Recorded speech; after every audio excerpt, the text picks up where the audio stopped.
Hello, everyone. Good afternoon, and welcome to the second episode of the special COL webinar series entitled Investing in Today's Market Volatility.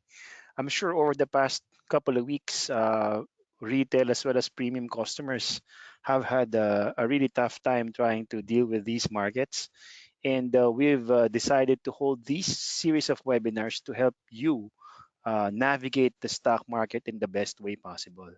So, hi everyone. My name is Ed Martinez. I am the head of COL Premium, and today we will have quite a discussion, and I'll be your moderator. So, before we start with our presentation proper, I'd just like to say to our attendees a few reminders for a smooth webinar experience. So first off, gaya ng sabi ko ng first webinar, make sure that your hands are clean and wash your hands, especially if you're watching something this interesting. Baka you might put your hand in your mouth and stop the spread of infection. Second, for you to be able to enjoy this webinar, you have to have a fast and reliable internet connection. So the recommended speed is at least 5 Mbps, or you're using your 4G or LTE signal from your mobile device.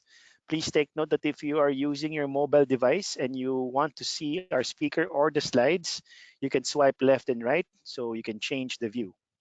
Second, we encourage you to avoid opening multiple windows so as not to affect the speed of your webinar. Because, of course, while this is sent through the internet, the rendering of the images are still very much dependent on the load of your computer. And third, the you participants are in listen only mode, so it's best to use an earphone or headset for better sound quality. But not being able to speak doesn't mean you can't ask your questions. So if you have your questions, there's a segment in the webinar panel in the right side of the screen. You can click the questions there, the questions tab, and you can just enter the question.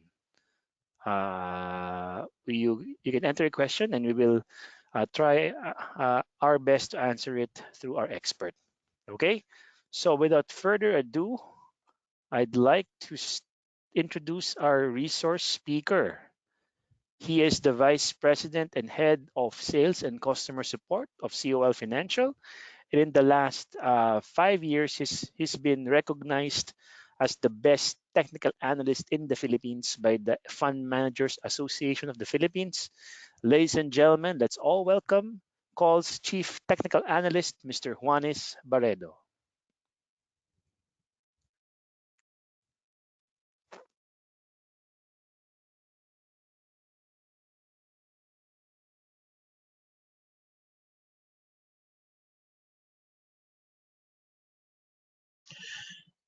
Good day, everybody. Thank you for taking some time to be able to join us in our objective today, which is to be able to have a look at how markets are faring and see what we can do with them as time goes on. I know a lot of you right now are probably at your homes, probably trying to figure out what to do since you've been there perhaps more than a week right now. Our markets have been falling down since, and I'll try to be able to explain some of the technical aspects of what we've been looking at so far. For those of you who have not seen, a few days ago, we also had a webinar, and our head of research did be able to do a presentation. Some of you might want to be able to have a look at that so you can also see the fullness of what the fundamentals have in terms of this.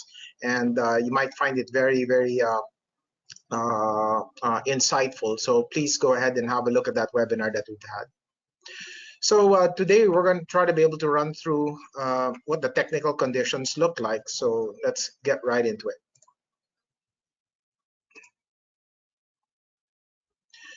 All right, so today we're talking about how we're going to be trading in today's market volatility.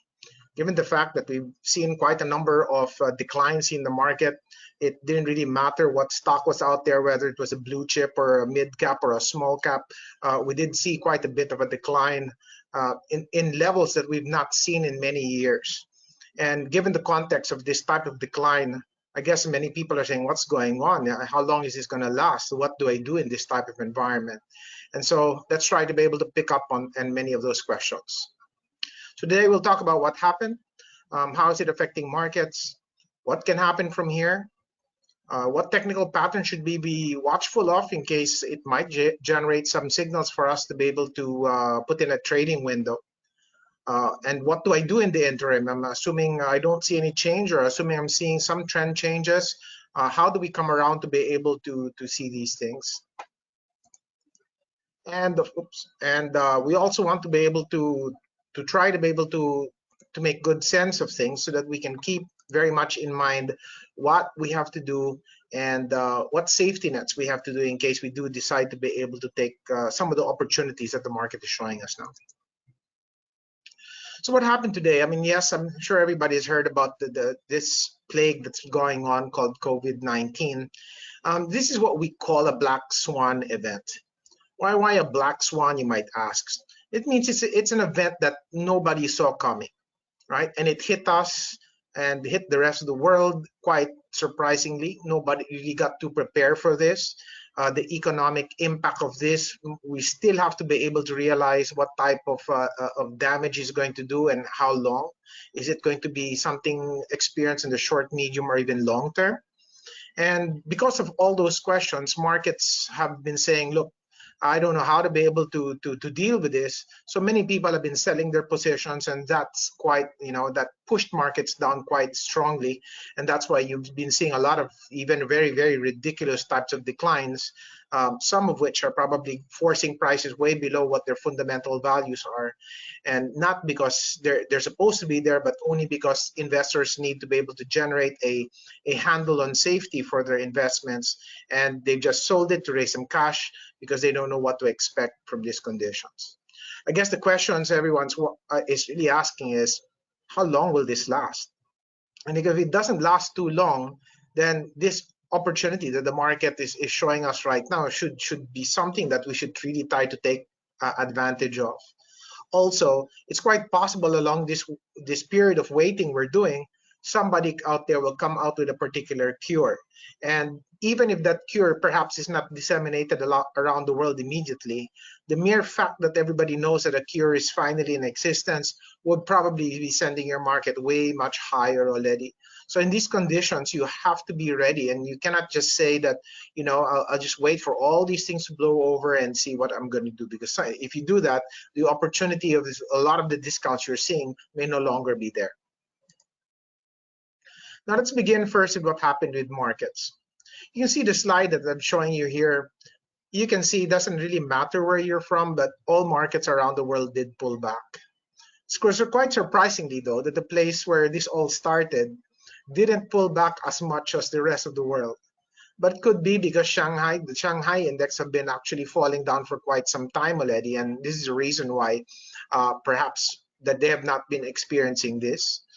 Also, it's only now that the acceleration for the rest of the world is actually starting to be able to show itself and Shanghai's index is probably responding to the fact that we've already seen maybe 2 or 3 months of this exposure, and their market seems to be getting used to the idea that this exists and that perhaps the case is not accelerating anymore, and that's why perhaps the Shanghai index seems to be a bit more resilient than the rest. But the situation elsewhere is quite dire for markets. The PSEI has fallen, to a degree just this year. For this year, is about 40%. Even the MSCI World Index, which looks at the basket of many different indices, ex the US, is also quite down quite a bit. So given that we're all in the same boat here and everybody's still trying to play catch up with the situation, let's try to have a look at what particular things happen with the other markets as well. So on the left-hand side, you probably see the S&P 500. I've looked at data here since almost maybe 11, 12 years ago. And the reason I looked at that time frame is really because this is when the bull market began. So if you can see the utmost low point that you have over here, this is the 2009 low that we saw in the S&P, and that market just went practically straight up to almost the high that we've seen sometime actually this year as well. And after that, it just went vertical into a nosedive. Now, it's hitting its first Fibonacci support level closer to 38.2%. So it's quite possible that maybe we could probably be seeing an interim rebound for the US quite soon, if not already. We've also noticed that the US is also now implementing a lot more reforms and stimulus packages. And I think last night they just even announced that it's become open-ended, and they say they're going to do anything to try to be able to shore up this economic situation. So it might be a good time to be able to experience some type of rebound in reaction to these types of stimulus that the entire world is doing as well. On the right, you can see the German DAX. Now, the German DAX is showing you the conditions that were pretty similar to what happened to the US as well. And if you probably look at it, it's actually fallen much more than what the S&P had done. It's already coming close to almost having a 50% pullback of the rally that it made from 2009 to where we are today. So given the context of that, might also be encountering some degree of support soon. But this might also some rallies for the meantime, but it doesn't mean that the decline is ending.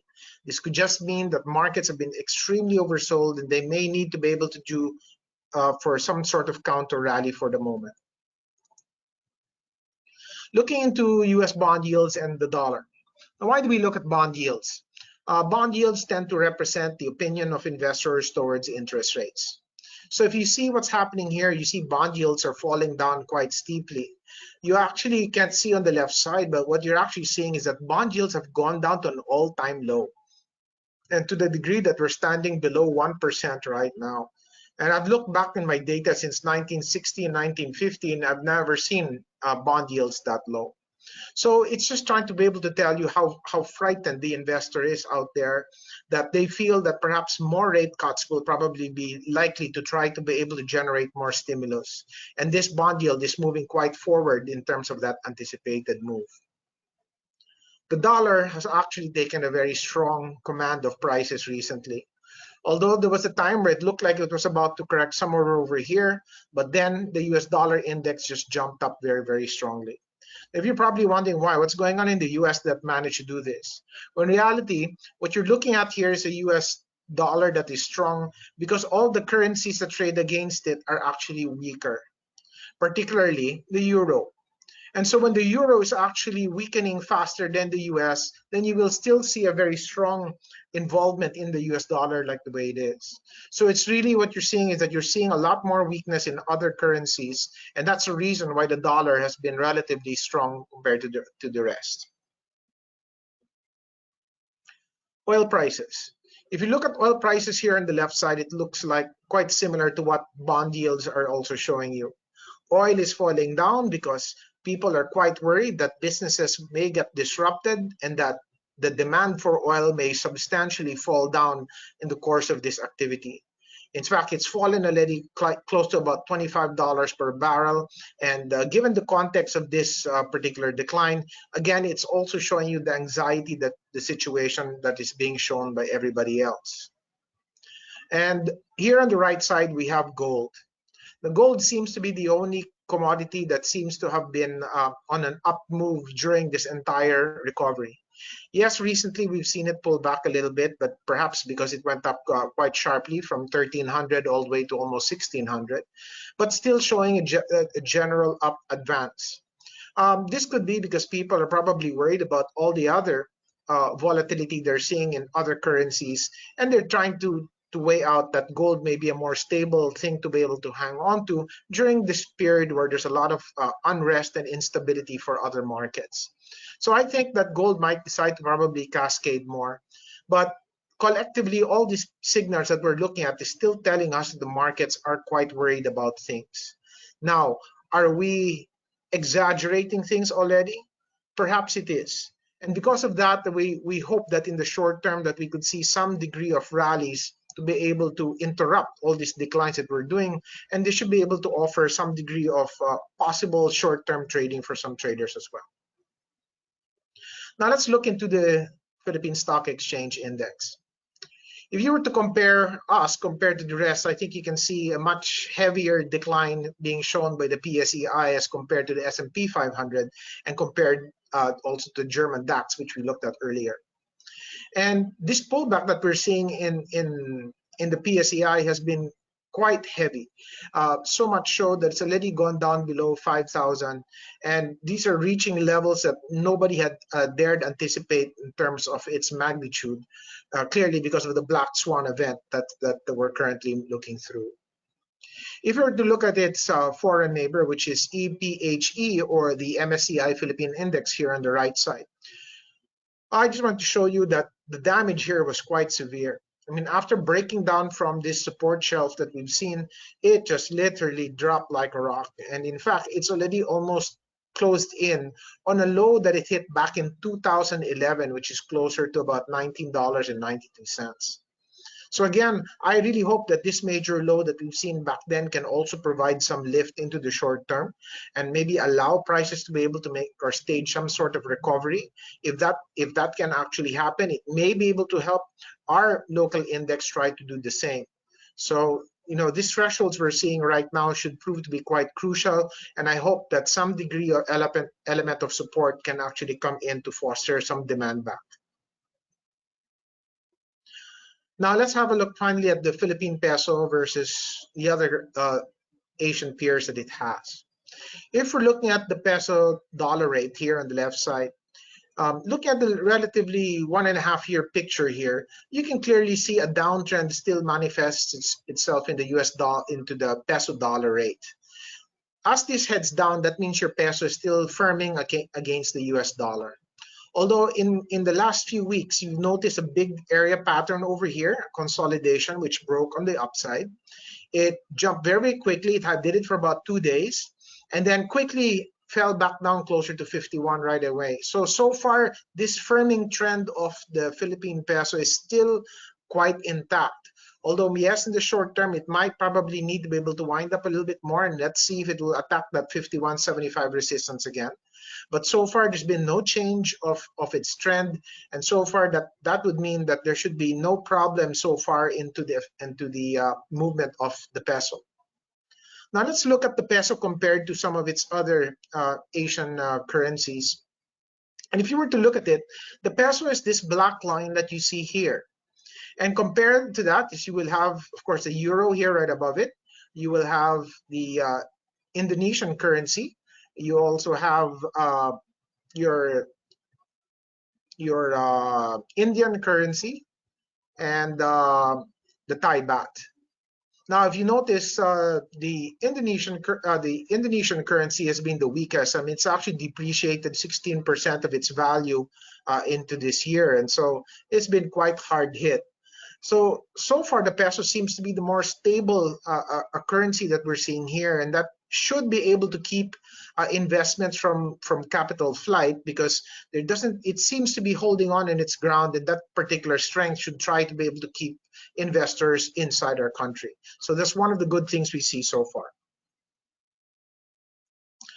But unfortunately, the effect into all our index stocks have been quite material. If you look at the list that I'm showing you right now, this is the list of the PSEI 30 member index stocks. And you can see as you go towards the right, you will see how much of a decline that we've actually seen in the last 3 years since the 3-year top that we have actually looked at from these companies. And if you were to look all the way here on the right side, you can see some issues that are down maybe 60–70% already. And it's really because of that also that I feel that the markets are coming to a point of exhaustion.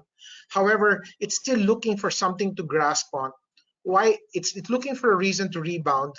The problem is every day you probably look at the news and all you hear is about more cases of coronavirus patients increasing. And that keeps a lot of people at bay. And what's happening right now is a lot of this discount we're seeing to the fair value of companies have been grossly overdone. And I think sooner rather than later, we're probably going to get some interim rallies that you'll probably look at, something that can try to be able to decrease much of the variations we've seen in the price and the variances from the tops. So hopefully that could be able to provide another trading opportunity. As you can see, the PSEI Index is listed here. at least it's about 47%, but you can see quite a bigger number of index stocks have actually gone down much more. And if you're wondering why that's the case, because a generous much of the weight of the index is actually because of SM and SM prime, and maybe one or two more of these lists. And that's the reason why, of course, that the index remains not in the middle of this band, but somewhere in the left side of this band. Okay, so let's get a little bit more technical here. So the PSEI Index, looking at it through some of the thresholds that I wanted to be able to point out, I've run to try to estimate where next support levels could be. Now, please remember that these support levels I'm showing you were not even levels I was even looking at in the beginning of the year. Now, because of the Black Swan event, trends have changed. The capacity for the seller to hold has actually been very, very weak, and they've been selling because all they've been thinking of is playing safety. And because of that, we've had a very aggressive decline. So we've hit close to an intraday low of about close to 4,000 sometime last week. There was a little bit of a rebound take place, but the first support level should be closer to about 4,500, right? And so that's not really too far from where we are right now. Now, given the context of that, I really hope that this level can probably try to shore up some support first, and hopefully we can generate a little bit of a rally of maybe a pause pattern. But just in case this thing decides to be able to sink back, that 4,000 might be another area that it may be retested. Or if some panicky situation were happen again, I think a maximum output in terms of decline will probably look at about 3,300. Now, if you're wondering where did I get this number from, what I did is I drew a line to connect the two major bear market bottoms I've seen in the past. One towards the early 2000s, and the other one which we saw sometime in 2009, which is this one you see here. And after connecting those two lows, a major uptrend line seems to sit closer to that 3.3 or 3.4 level. So this, I believe, should be a level that, if we even hit this, should already be a very meaningful level for many of you guys to be able to start to be able to generate some risk back into the situation, because this is not going to stay too long below this area. It's only doing that because of this extraordinary time. And if we do get that chance to be able to pick up prices there, please don't let this opportunity pass. So what do you think is going to happen? Our situation will be this way. I think in the market, for it to try to be able to return back into a recovery situation, we'll have to go through three phases. The first is what we call a selling capitulation, which we'll probably have already started. The selling capitulation I'll explain in a little while, but that's normally a very aggressive type of selling condition. Then it will go through a bottoming process. And the bottoming process, I will try to describe to you different types of bottoming types of patterns so that you can be familiar with what they look like. And so if you see them in some of your stocks, that you can be quite ready to be able to respond. And third, it will go and confirm a trend reversal signal. We're way off from this right now, but again, we need to know whether things have already cooled down and whether the market is already deciding to be able to start to recover well and more lastingly doing so. So we will talk about what a trend reversal means and what we can look at to be able to give us a better view that this is actually taking place. So let's begin with the first particular phase or step. Now, capitulation. Now, capitulation is, in a sense, panic selling. People are ridiculously selling their positions because they're fearful of the general market condition. And no ounce of explanation is going to try to tell people to hold on to a stock when there's just so much problems around you that could be threatening, maybe in this case, even life-threatening. And it's because of that that people have been liquidating their positions with quite heated impact. And given that particular type of situation, you want to make sure that people are behaving quite emotionally here. And when people are selling, even at these prices, they're just really want to stop the bleeding. They don't really care about what the fundamental value is. They need to be able to raise some cash so that they can feel safe during this troubled times, and they're literally just selling things quite ridiculously already. For those who can take advantage of that, I mean, this is the time that you should be extremely watchful of any opportunity that can come from this situation, because this happens maybe once or twice in a lifetime. And given this context, this could be one of those opportunities we're looking at. Now, when we talk about capitulation, capitulation is not a single drive of a decline. It could take, a few accelerated portions coming through it. If you notice the picture that I put out here on globe, I wanted to show you that as the decline usually begins, it starts off at not so aggressive pace. Then it becomes a bit faster, and then it really becomes fast, even if prices are much cheaper. Again, it's not because people don't think that the market is cheap, it's just because their ability to hold is being compromised by the fear that they're actually feeling. And you can clearly see it because you can see that it's already becoming quite intensified, almost vertical in its decline. And that's very typical of what a capitulated selling would look like. And you will see this series of declines that would come into it. Now you might ask, what do I do in a situation like this? If I could turn time backwards and tell you, of course, better to lighten down already so you don't have to be able to make decisions in today's type of situation. I mean, that would have been, of course, a better cast. But we're currently in a situation perhaps looking at something like this. And given this situation right now, you really have to ask yourself is, do I have what it takes to be able to hold the position through and through? That you firmly believe that the valuations here are clearly much higher and that this is going to be a temporary event. And if you do that, then perhaps you might decide to be able to hang on to that. I'll talk about that strategy later when we decide whether you're short term in terms of your ability to hold or whether you'd be long term in your ability to hold. Now, what do we do? Technicians normally are trained to be able to stay out of a decline. And there's good reason for that. In a decline, it goes through a series of ups and downs and price pauses like this. And it looks like it may have been over in those two situations just like this, but then you'd see again prices will come back down and accelerate into the decline. One tool I'd like to use to and introduce to you to be able to help navigate through this are moving averages. Today I will show you the 20-day exponential moving average compared to the 50-day exponential moving average. With everything I'll show you today, I'll just show you these two and try to be able to help you use them so that it can help guide you as to whether you should be staying out or coming back into a market. In essence, moving averages are good trending indicators. If you see them, what they're doing here, you can see prices falling down, and you can see that prices tend to be staying below the moving average, the 20-day, and even the 50-day moving average. As long as prices stay below these particular moving averages, the tendency for you as a trader is to be able to stay out of that market because it tells you that the downtrend remains intact.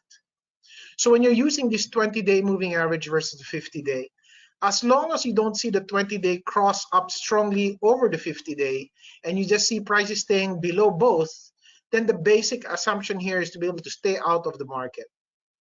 Now, if some of you are trying to be able to buy for a very, very short particular bounce, and you're thinking a grossly oversold situation like this can probably rebound well to make some good money in the interim, well, you can try to do that, but I would suggest that you do that with very, very controlled levels of volume. First, if you buy too much, you might have been able to survive the trade because a little pullback and you might get scared and you might toss it away. Second is also try to mitigate what you were anticipating as a target.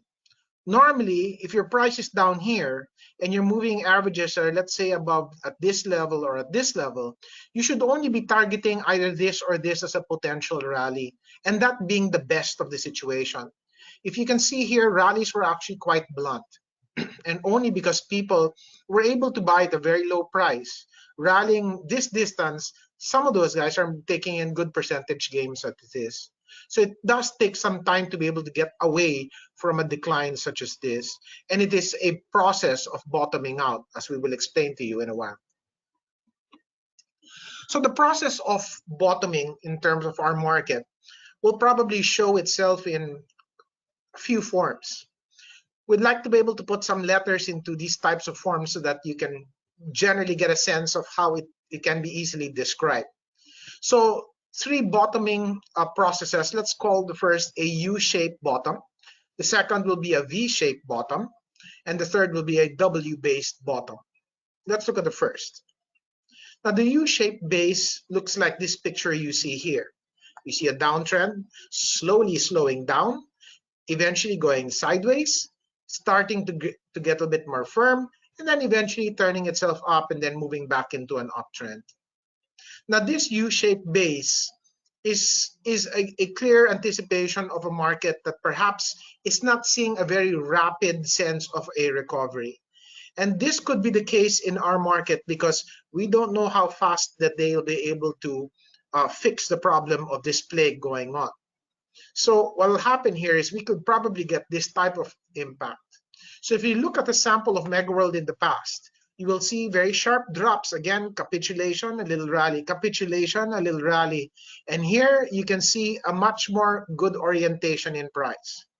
So the minute you see that the volatility of the price seems to be narrowing down, that means that the range of the trading for the day starts to be no longer 5% or 10% in a day, but maybe goes back to normal in the sense of maybe under 2% or 1% in a day. And that tells you the market seems to be calming down. And if you notice in this U-shaped type of pattern here, you will see this gradual decline that will come in. No longer an intensification or an aggressive decline like you saw in the prior one. This will be your first clue that the market seems to be orienting itself and is getting an avenue of safety. And this is what you want to see in a U-shaped type of pattern that can prepare you that an eventual recovery and a more lasting one will actually come in. Now, a variety of this type of bottoming type of pattern is what we call a V-shaped base. Now, it's called a V-shape because a V is much more sharper than a letter U. Where a letter U is much more gradual in its turn, a V-shape will show you a very, very, very sharp recovery after this capitulation had taken place. Commonly, a V-shape will look like something like this. You will see that the V-shape will move gradually first, accelerate down, and more likely in the case of the V-shape, it could be because governments are introducing stimulus. It could be that maybe some bright scientist out there may have figured out how to be able to solve the problem or even introduce a cure for COVID-19. And that could be a good reason why you probably would anticipate a V-shaped type. So there has to be something that will change the landscape that will cause the V. If it's not there, then more likely a U or W-shaped type of bottom will take place. Now, as an alternative of a V-shape, you could have something in the middle. This is what we call a square root type of pattern. It starts off like a V, sharp rally, and then it positions itself with a graduated decline, pretty similar to what I showed you earlier to the U-shaped pattern. This, again, as you see that the volatility tends to be a bit less wide, and you see that it seems to be more in control, that tells you already that a lot more people are starting to buy their positions back into the market, and you should prepare yourself for prices to be able to move upwards right after that. Now, sometimes taking in the first type of V-shaped pattern may be very difficult. One, it comes as a surprise. Two, it hardly pulls back. And it's because of that that V-shaped type of bottoms will have to introduce something more aggressive into the trader. You have to put in a little claim in there. Never mind if you're not fully positioned, but you want to be able to take an early claim into that as soon as the V-shape is coming in. And normally you will know that the V-shape is probably going to be quite extended because you will see that the price will start breaking above the 20-day and the 50-day moving average already. By that time, the market is feeling much more confidence. And with that confidence will come greater demand. And as the demand becomes much more lasting, then you will see the V-shape attempt to be able to be more elastic than what it was in the prior type of bottom. Now, the final type of bottoming process is what we call a W base. So W base, because what it does is that, again, it's also gradually oriented.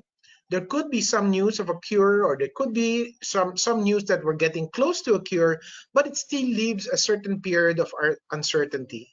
Or they may tell you that perhaps a cure may be coming out, but we can only expect it into the next year, the next 18 months. Clearly, that could have its own level of disappointment. And so these conditions, because it will still drag onto the economy, you will see that the first rally from a W base will probably come, perhaps create a small W units first, rally, and then come back down to retest the previous low and complete the double base of a W pattern. So if you look at the Metrobank picture we have here, that shows you quite a good sample of what that looks like right there. And so after it does, and it completes a two-level test of support, and then you can see a much more viable option to be able to get in hand. Let's go back to the use of the moving average. If you remember what I told you earlier, if the price of the stock is trading below the 20-day or the 50-day moving average, I told you, more likely you probably want to stay out. Also, if the 20-day moving average is not crossing over the 50-day moving average, it also does not sponsor the idea that you're getting a buildup in demand so much yet. And that's why it's only at this point here where you see that the short-term moving average, the 20-day, crossing over this longer-term moving average, that you see a much more viable trend action come back into a recovery swing. And this eventually is what we're going to be keeping our eye on. The minute we see these crossovers in the 20-day from the 50-day come in, it will produce a much more lasting rally for you, and you can probably trade this with greater confidence. If you're trading the first rallies, looking into it, you will just have to trade it, keep that in the short term, because there could be a second attempt to be able to test support. But after the second test, and you have a combination of indicators working in your favor, you will get a much more substantial impact into the rally of the market. Now, once the market shows you a V shape, U shape, or W shape, and you do get your crossover on your moving average, you will start to see some telltale signs of the market's uptrend is starting to stick. You will see higher highs and higher lows present themselves. The crossover in the moving average will also give you good inclination to keep the positions in a longer period of time, because you have to understand that after a massive sell-off like what we've come through, the advances that's going to come next is going to be quite substantial. And that's why try to be able to prevent yourself from just taking it or selling your positions outrightly. If you want to sell, keep perhaps half or 30, 40% of your position, because the advance that's going to come in the next few months and maybe even the next few years can be quite substantial. All right. Now, as I said earlier on, let's talk about in terms of the strategy for people who are short-term in orientation and the traders who are longer-term in orientation. Now, if you are shorter term in orientation, more likely you probably want to stay out for the meantime or in cash and wait for this capitulated selling to end. One of the signals that you'll probably get is that big volumes will normally come on those capitulation days. And you might also get some patterns appearing. They could be small bases, small Ws, small little rectangles. You might get patterns like this to help along if you don't see a big volume day. It might take that in a matter of several days rather than all in one. Now, our objective over here is really to be able to make sure that we're ready to trade the big bounce that's going to come. However, remember, the first bounce of a rally, you have to learn to take the profit off, because normally trends don't just change and go the opposite direction immediately, even in a V shape. So you want to take some profits the minute the rally starts to fizzle, and then the minute the market starts to pull back, if it shows you a controlled pullback, buy that controlled pullback. If you see it as an agitated decline once again, then just stay back, wait for the market to do another capitulation, and then do the same thing, trade an oversold bounce, and try to take your profit when the rally fizzles. Remember, for your short-term traders, you can buy more aggressively when you see the trend reversals are actually showing their signals already. By that time, you go back into your regular mode, and you can be that lean, mean fighting machine you've been once before. Right now, in a downtrend like this, you want to be able to be quite circumspect, and you have to choose the battles that you take.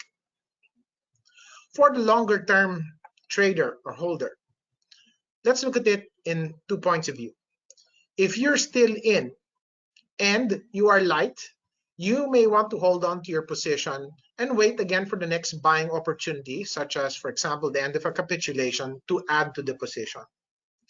If you're currently too heavy, my advice is if you see a rally, try to lighten into that rally, regain some degree of comfort into that, and then wait for another capitulation to end so that you can move your what you've sold back into those particular conditions. I'm worried that if you're too heavy right now and the market decides to go down extendedly more, you might start to freak out and probably get frightened when prices are much lower, when you should be really looking at the ability to add back into a position. So if you want to be able to gain that level of comfort, do it into a rally and not when prices are just dropping like a rock. If you're currently out of the market, let's shift first into a short-term plan, because remember, the trend is down after all. What we did in the short term is you will just simply stay out, hold out from here for the meantime until a base or a capitulation is shown, and then you can start injecting your positions when you see a lot more technical confirmations that your trend has already been exhausted into the downside. Your objective over here really is to be able to regain value over time. But at the same time, you want to get control back of your position. Because if you're too heavy into your position, you will not be making logical decisions in your portfolio because the pain might be too unbearable for you. So try to be able to reduce yourself into that stance so that you can gain your composure. I know you are long term, but I'm telling you, a lot more people sell their positions almost at the lowest point of a market, because even at that point, that's when people become the most fearful. And that, believe me, is where you don't want to sell.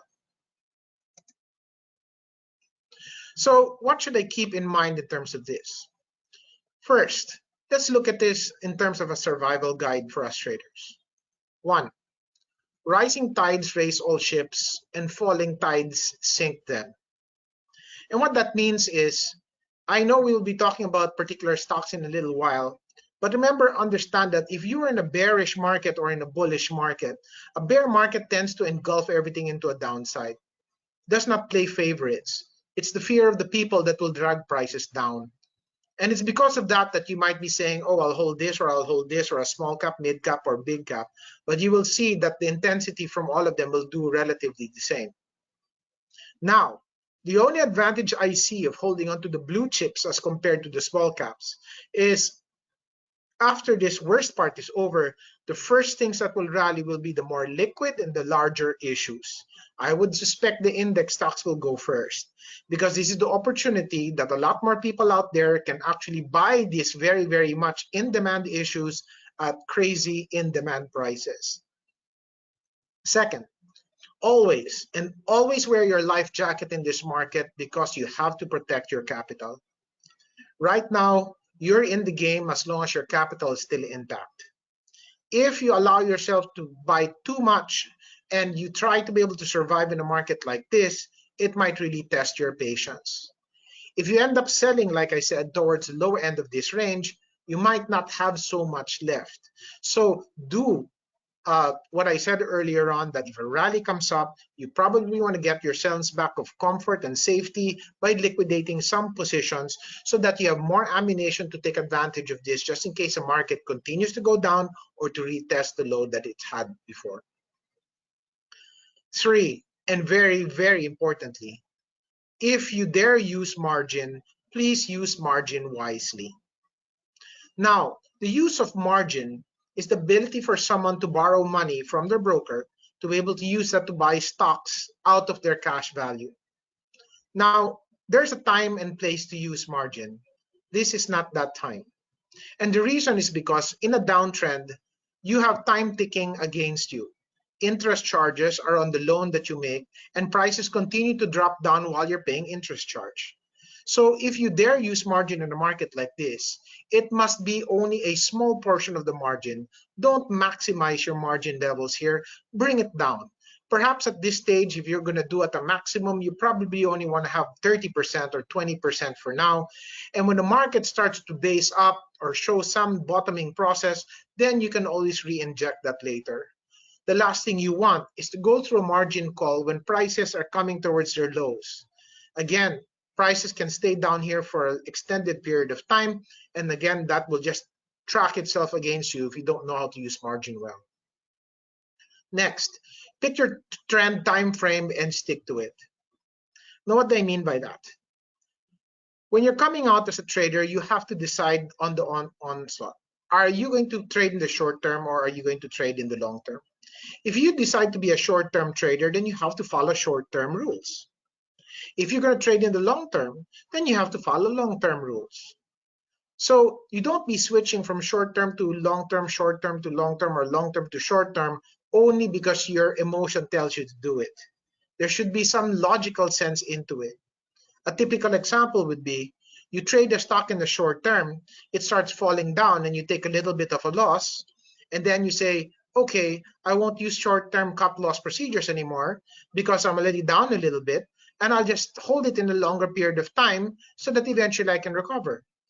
And in the medium term, prices continue to fall down, and that shakes you out because you get so extendedly feared on the situation, and you end up selling your stock at a much lower condition.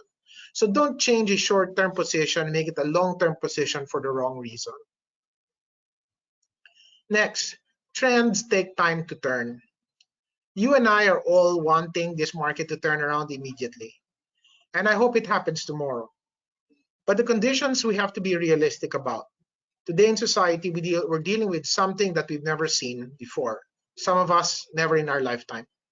And this unprecedented event can be, can put us and test our patience to the max. And so if you understand that trends will take time to turn, you probably want to limit your purchases and extend it over time rather than just buying everything one time, big time on a capitulating end. Because one capitulation could actually go through a series of the second or a third or a fourth. So please understand, it takes time to turn around, and in that trend turning around, you have to be able to inject your positions gradually as well. That is the more logical thing to do during this time. And finally, after here, we are preparing and planning for everything we're doing. When it is time to act, please leave your emotion behind. That means that if it's time for you to sell a position, do it. If it's time for you to enter a position because the signals warrant it, then do it. Because if you let your emotions always take control of this, then you'll always be finding yourself as a laggard or always in the delay of what the trend conditions is pushing forward. Okay, so that brings me to a conclusion of my subject matter. But I understand that many of you have your stock requests and wanted me to be able to have a look at the technical conditions of some of your favorite stocks. So we took a poll from our COL Premium official Facebook page, and we have here your top 10 requests listed out in the order of which that many of you had decided to pull off. We have Jollibee, Ayala Land, Metro Bank, MPI, Ayala Core, SM Prime, Magna Road, BDO, PLDT, and Bank of the Philippine Islands. So let's have a look at the technical situation for each of them. Okay, now on the left side, I have a daily chart of Jollibee, and on the right side, I have a very, very long-term chart of Jollibee presented roughly in the next 11, 12 months, 10 years rather.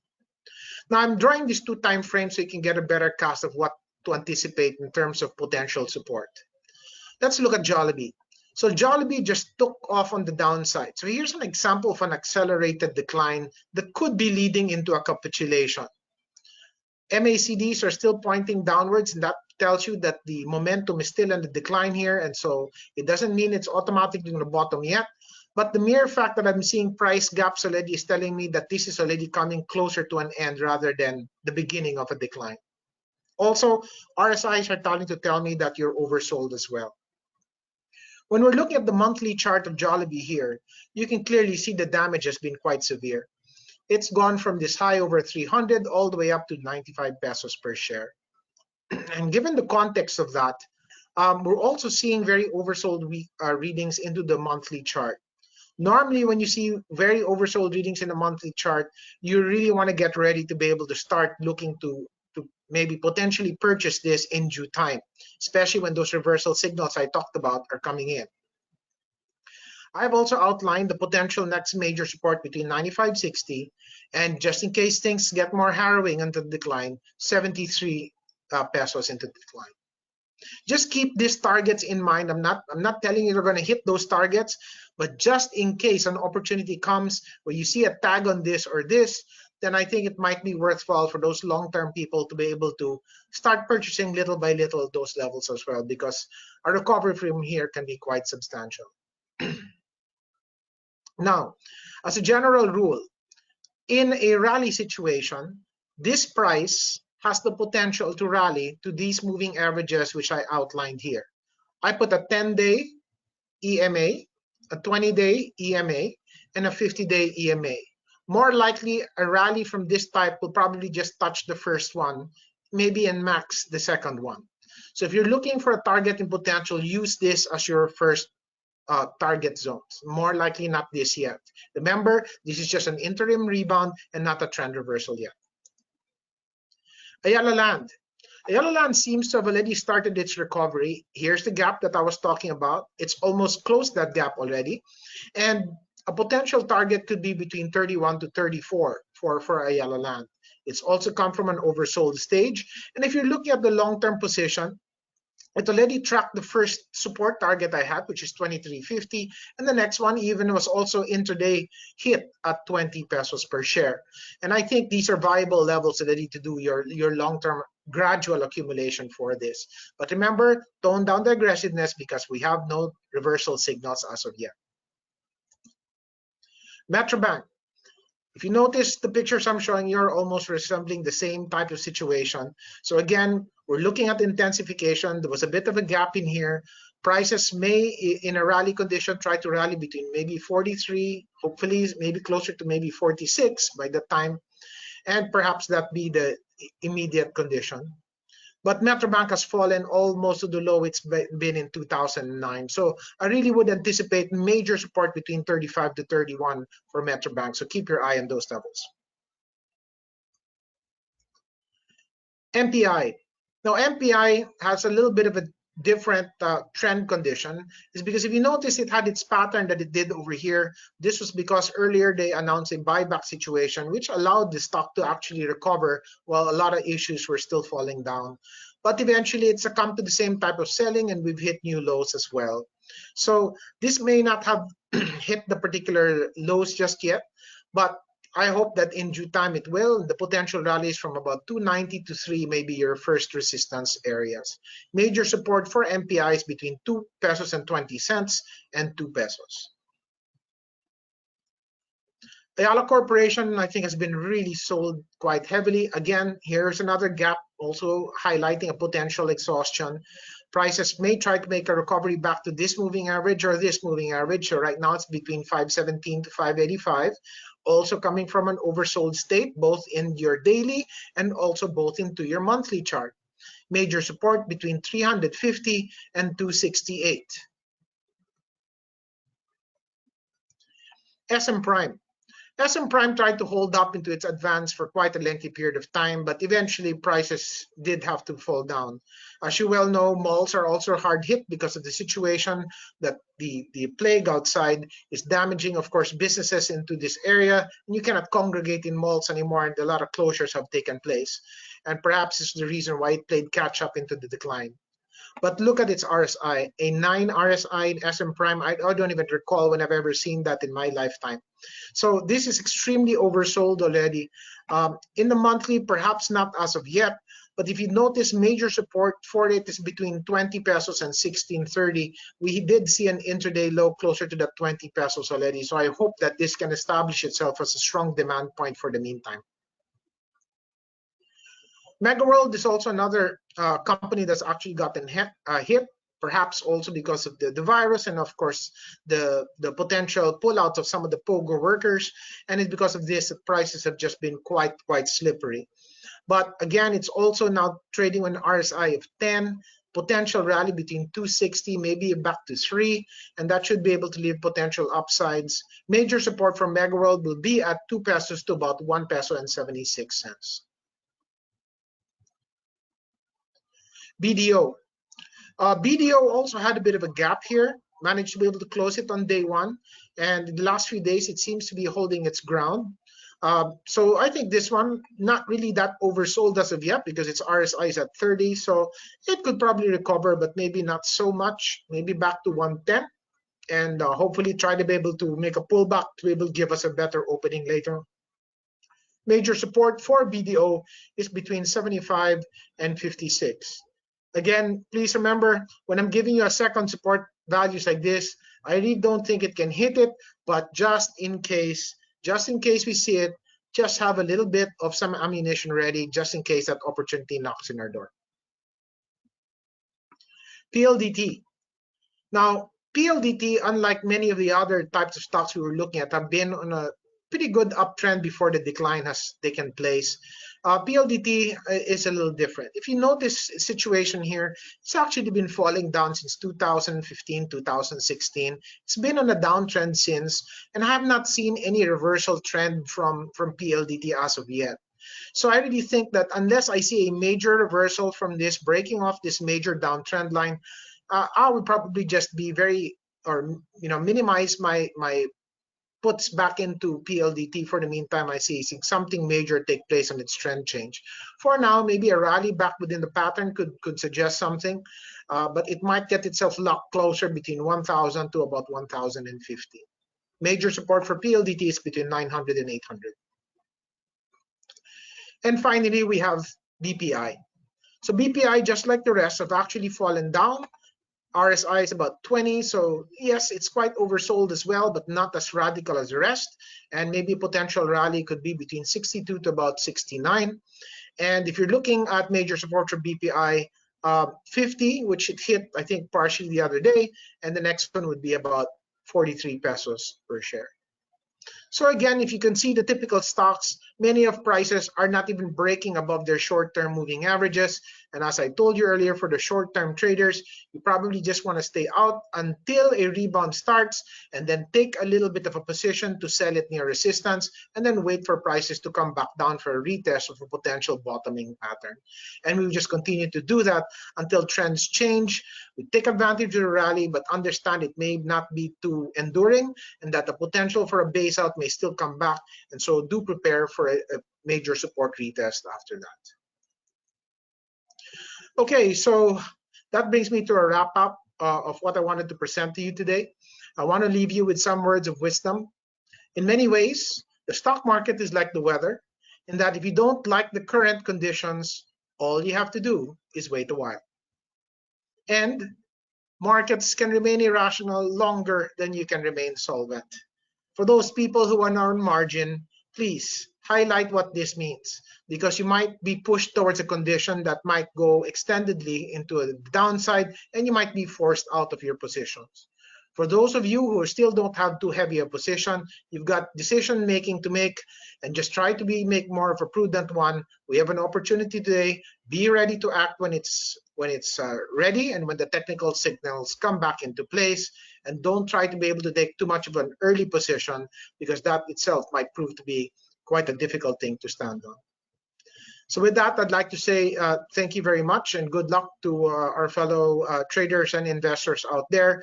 I know we're in difficult times, but like they've said before, crisis periods like this will bring out the next opportunity, and it's all about whether we know how to be able to take advantage of it or not. So try to be able to survive this a little while longer so that these new opportunities can come for us to be able to take. I'll be taking in some of your questions right now.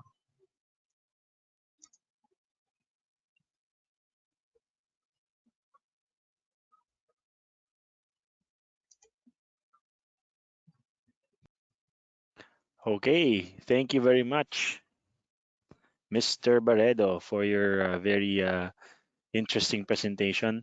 I think we have a few questions already. We have a very engaged audience right now. So let me start Sure. off, Sir Juanis, by stepping a bit back on the whole chart of the PSEI. No? There's a person asking, nasa na ba tayo sa Elliott wave natin? Can this market be viewed under the lens of the Elliott wave?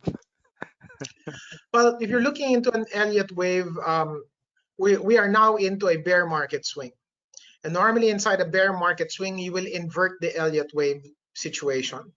And I think you're only maybe in the midway of the entire bearish situation. So yes, we may have a rally, but we could still have to deal with one more decline.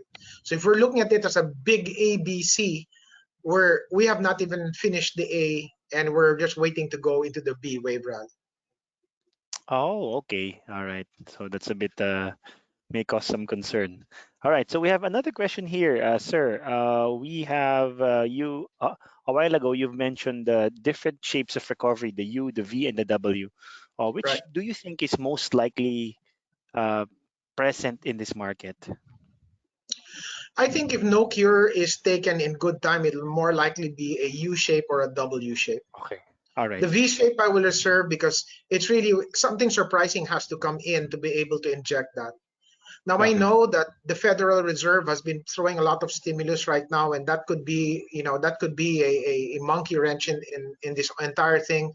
But the problem is you're trying to fix the economic impact, but what's happening outside is not being fixed because the plague is still there, and that COVID-19 exists, and until that thing can be taken out, and we don't know how long it will last, and those things can still prove to be a hindrance to all the stimulus that people are making. Yes, sir.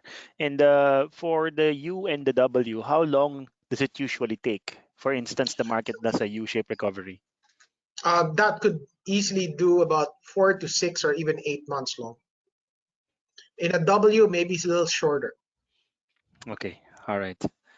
Okay, we have another question here about I guess these are customers who belong to your first class of investors, sir. These are the Okay. ones who are looking into taking positions into the market. The question is, which one are they going to prioritize? Which positions, which issues have the have better chart patterns? I think, like I said earlier, you probably want to stick with mainline issues first for two Okay. reasons. One, liquidity. In a decline, you have to be able to, just in case you need your money to get out. And if liquidity is a problem and you cannot sell, what you're anticipating as a potential risk could magnify 2, 3, or even 4 times as big.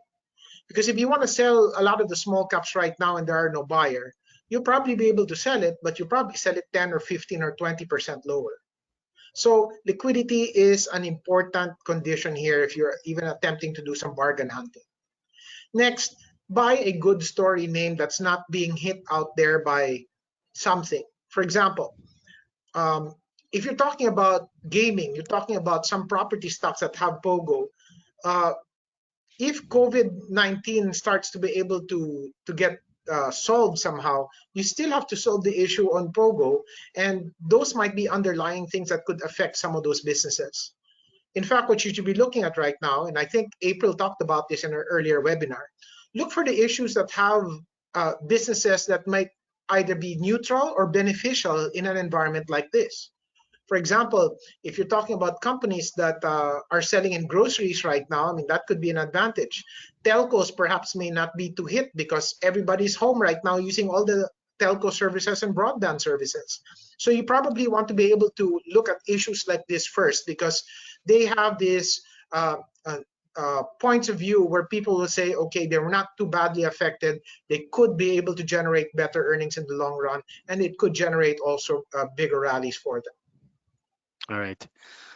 We also have a question, sir, that pertains to the second set of your customers na mga medyo are experiencing some losses. And we have this Okay. particular client who's asking what to do if you already have an 80% loss in your account. Well, again, if you're 80%, I'm not sure if you're totally invested or partially invested. And I think I talked about earlier. If you're too heavy into the market, regain some comfort. Now, I know you might say it's easy for me to say, I've been in your shoes before in the early parts of my career when I did not do that. I used to be holding Metrobank all the way back down when I was still not a full-blooded technician yet. And those are the things that taught me a lot of lessons. And I was always saying, oh, one day this will rally back. And yes, it did. But it took maybe 2 or 3 years to do it. And I couldn't wait that long. And I ended eventually selling it near where the low was. So what I was telling you is just a prime example of what happened to me in my early career here as a trader. And I'm just trying to be able to impart it that if you really feel that you want to hold your positions, just make sure it's not so heavy so that you can bear with the pain that you're seeing. Because that 80% loss that you're seeing right now, if you can indeed hold on, should not be 80% forever. You'll be able to recover that back. Okay, thank you, sir. Another question from a customer who's looking to take positions. I think this customer is trying to buy slowly. So, Sir Juanis, what's your percentage in terms of tranches when buying? I guess she's asking in terms of your style. If you're doing this slowly, how slow and how long? Okay, so you're taking an investor point of view here, not a trader point of view. As an investor, I think since we can only guess as to how long this is going to be, maybe you want to do is you want to take a monthly add-on into a position and maybe space it out. I'm thinking, like I told you earlier, 6 to 8 months could be a potential turnaround situation over here, and just in case I'm wrong, space it out maybe in the course of 1 year if you wish. Maybe gradually put the same amount all through in, maybe all the way towards the end of the year. I think by that time, a lot more clarity in all of this will probably be taking place. I really hope that what April talked about earlier on in an earlier video, saying that given the China and the South Korean example, that perhaps a 3, maybe 4, even 5 month period should already give a lot more people clarity and hopefully a potential for the market to start a gradual recovery. Okay, thank you, sir. Another far off question, I think, from one of our customers who has access to global markets. He's asking whether it's good to diversify or buy gold. You know, diversification in a market like this does not work because, like I told you, uh, sinking tides will sink all ships. And I think the only thing I would rather tell you, though, that when the market starts its recovery, you really have to be perhaps taking in good quality issues in that sense. And sometimes, if you only buy one stock, it might not climb as big as the rest. So it's only on that frame that I probably would want to maybe have 3 to 5 issues at the minimum that I can scatter between good quality index names to be able to do this, or buy the index fund. Okay, sir. Thank you. So a while ago, you mentioned, I think you have a chart of the PSEI. There's a client asking a question. Is it possible for the PSEI to even go lower than 3,000? Because I think there's a meme going around with Iron Man in it, yung I love you 3,000. I think when there's discussion about the market, they often show that Well, meme. I don't like to say that it will not, because I really don't have a crystal ball that will tell me that that being a fact or not. But from bear market low to bear market low, suggestive of a 3,300, the fundamentals are much more higher in value than what that area will be. So even if it does break that 3,000 or it tag that 3,000, I don't think it's going to stay there for too long.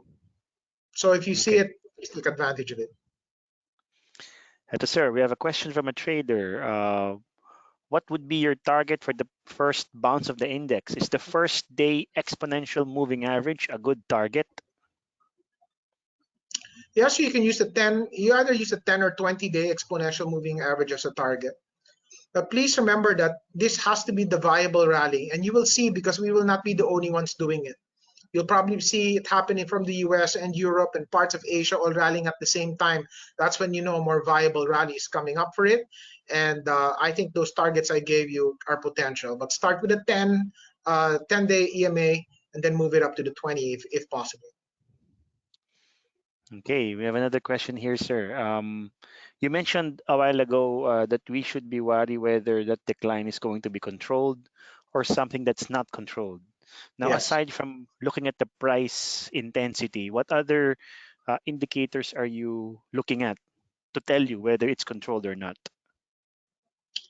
Well, normally the presence of a controlled reaction means it's more gradual. That means that bargain hunters are gradually buying the position already.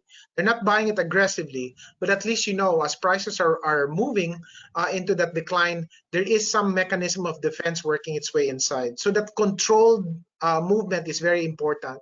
Second is the break over your short-term averages will also give you that. And third, if you're looking at it, you can also look at your MACD. If you see a crossover on an upside, we've not seen any of that even early as of right now yet. But if you do see that, that will contribute to a much wider rally. So you will look at those three indicators: the controlled decline, the short-term moving average, and your MACD. Okay, sir. Thank you very much. Here's I think a specific stock question. Um, since PLDT has been on a downtrend even before COVID-19, is it time to sell now, or is it can it still regain its good old days? I think if you haven't sold it yet, I don't think you want to sell it because you probably don't.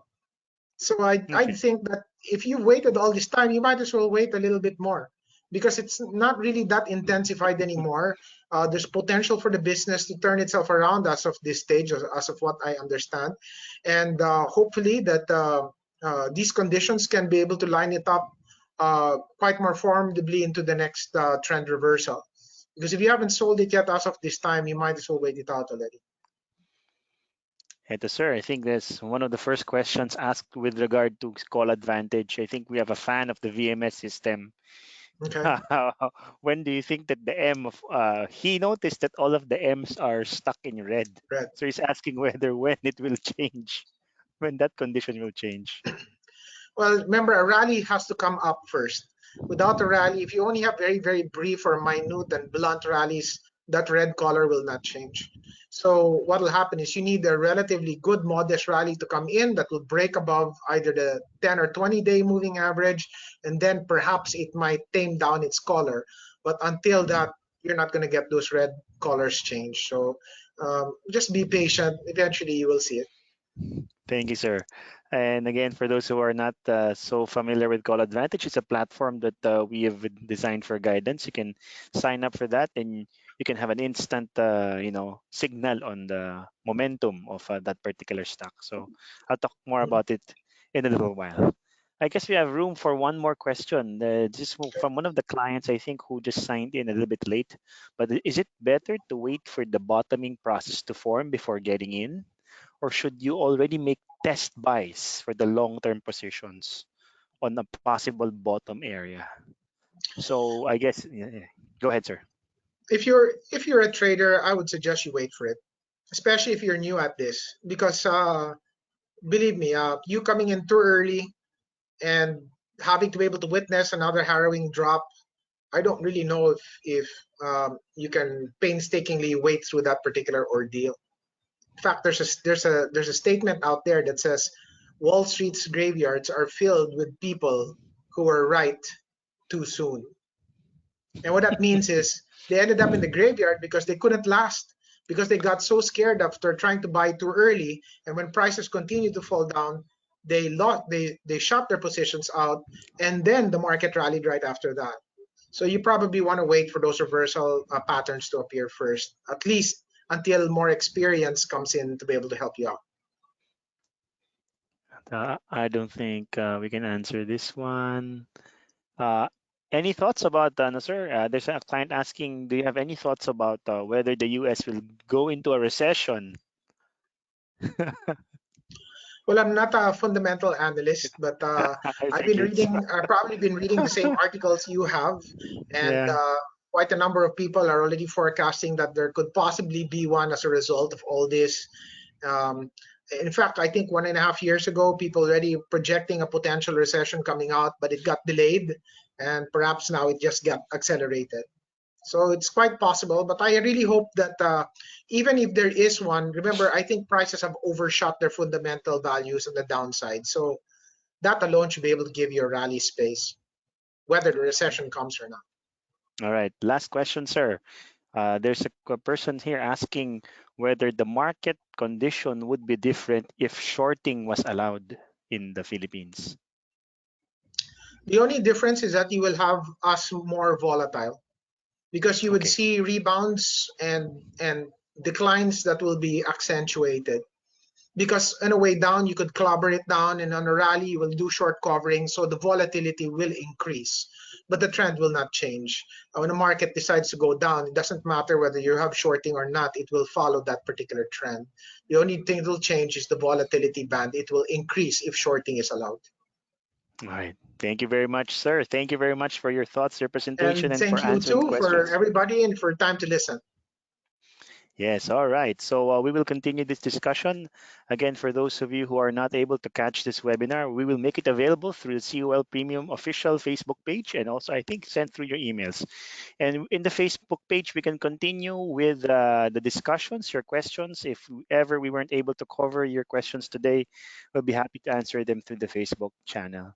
So here are the pages. You can go to facebook.com/COL Financial and facebook.com/COL Premium. We also have YouTube pages. You'll find all our related videos, including this one, in our YouTube channel with the same handles. All right.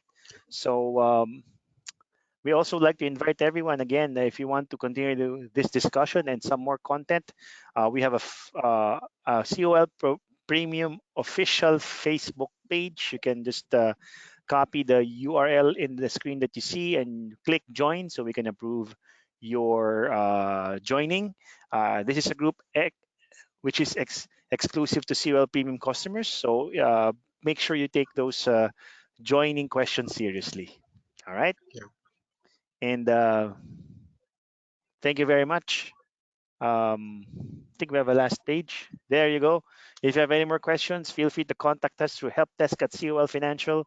For COL Premium customers, you can get in touch directly with your CEMs. If you don't know who your CM is, click the Need Help button, and they are accessible through their mobile phones and through their emails. And that's it. Thank you very much, everyone. Thank you very much, Sir Juanis. Stay Once safe, again, everyone. stay safe, and we'll see you on the next webinar. To exit this session, click File, Exit, and leave the webinar. Thank you.